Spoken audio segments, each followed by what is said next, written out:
Why does the Fed usually cut interest rates during economic slowdowns? Simply put, a rate cut is like giving the economy a pacemaker. When the US economy slows down, it helps get things moving again. If left unchecked, the economy could fall into a vicious cycle called a downward spiral, and in the worst case, it could even repeat the Great Depression. You might be wondering, what exactly is a downward spiral? It's basically a vicious cycle that, once it starts, just keeps speeding up. Most of the time, it starts with falling corporate revenues. Companies are the heart of the economy. If they stop making money, things gradually get worse. Sometimes it could start with a banking crisis, a sudden drop in consumer spending, a pandemic, or even war. But no matter where it begins, it ultimately leads to the same result: lower corporate revenues.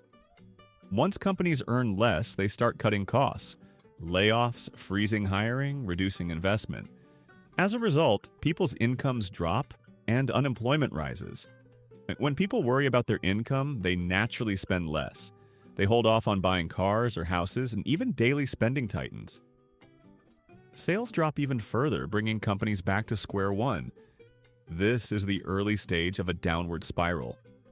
After a few rounds of this self-reinforcing cycle, things get even worse.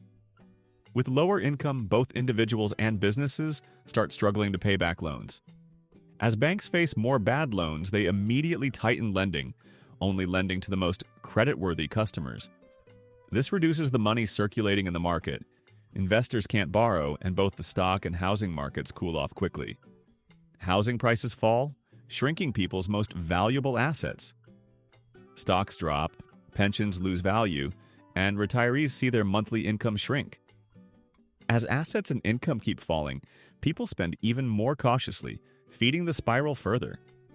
When consumption drops and company sales fall, government tax revenue takes a big hit too. Public services and social welfare become hard to maintain. You go to school and find classes cut because the government can't afford teachers.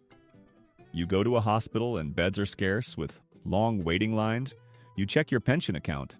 The numbers are falling, and seniors worry if they can make ends meet next month.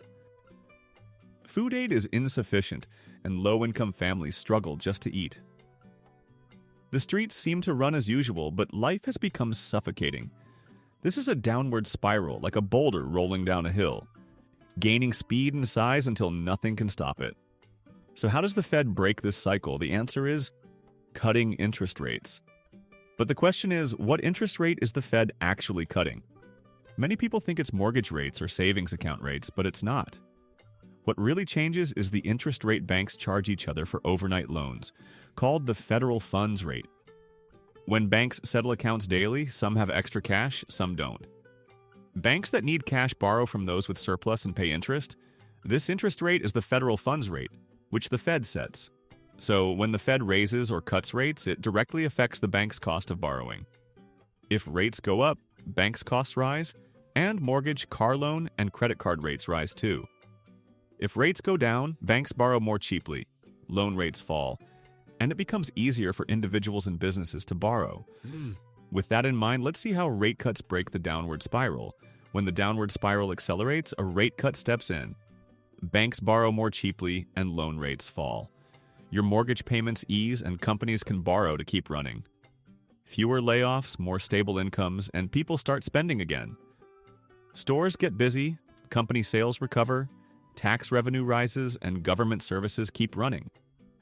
The economy regains momentum, the spiral slows, and life gradually gets back on track. It's like a boulder rolling down a hill being stopped by a giant called a rate cut. In a nutshell, why does the Fed usually cut rates during economic slowdowns? Because spending drops, hiring freezes, and money stops flowing. A rate cut makes borrowing cheaper, helping businesses survive, families pay their loans, and people spend again. That's how the Federal Reserve supports the economy.